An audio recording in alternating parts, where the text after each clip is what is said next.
Bonjour chers amis investisseurs, comme chaque fin de mois, analyse du portefeuille long terme, grandir avec le trading. En cette fin de mois de janvier 2022, que peut-on dire de manière générale? Déjà on va regarder le CAC 40. On constate que le CAC 40 finalement, il se comporte pas si mal que ça. On a une correction, effectivement on l'a vu ce mois-ci avec une bougie un petit peu plus grande que d'habitude avec les extrémités incluses. On voit qu'on a une correction et puis une reprise.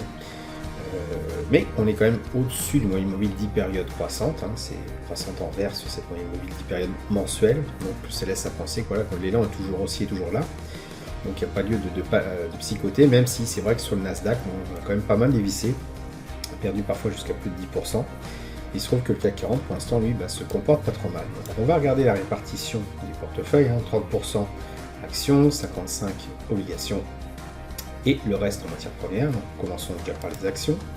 Donc on voit que sur cet ETF que j'utilise, qui représente les actions mondiales, bien le CW8, il a effectivement corrigé et c'est bien repris après. On a perdu effectivement les 10%, on a repris après, et ce qui est le plus important, c'est qu'on clôture au-dessus du moyen mobile 10 périodes en mensuel, et le moyen mobile 10 périodes croissant. Donc on reste en position.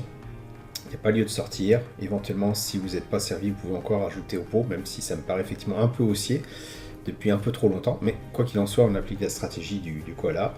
Clôture au-dessus de moyen mobile 10 périodes croissantes en mensuel, on garde la position.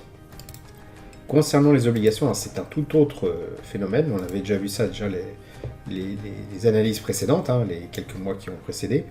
Sur le court terme, moyen terme, donc on voit avec cet ETF C73 qu'on est en clôture en dessous de moyenne mobile 10 périodes décroissantes, ça fait même un petit moment qu'on est en moyenne mobile décroissante.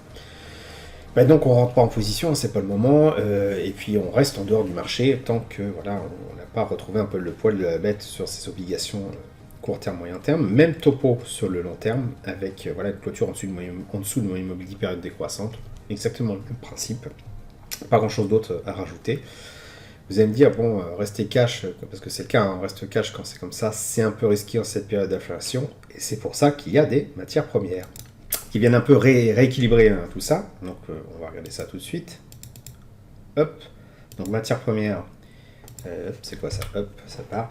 Donc 7,5% du capital en or, donc moi j'utilise l'ETF GBS, on voit qu'on clôture au-dessus du moyen mobile 10 périodes croissantes, donc c'est très bien. Si vous n'êtes pas encore positionné, c'est le moment de rajouter au pot. Pour ma part, moi je suis servi, donc je conserve ma position tant qu'on clôture au-dessus de cette moyenne mobile 10 périodes. Même principe pour les matières premières avec cet ETF de WMAT, MATW même, qui reprend un peu tout ce qui est matières premières industrielles or, et on se trouve avec une moyenne mobile 10 périodes croissante et un prix qui clôture au-dessus. Donc même principe, on garde la position. Et c'est ça qui va un petit peu contrebalancer justement le fait qu'on soit en cash sur les obligations. Et bien sûr, on a encore les actions qui sont là pour nous aider à faire un petit peu de performance. Voilà, c'est tout pour cette analyse de janvier 2022.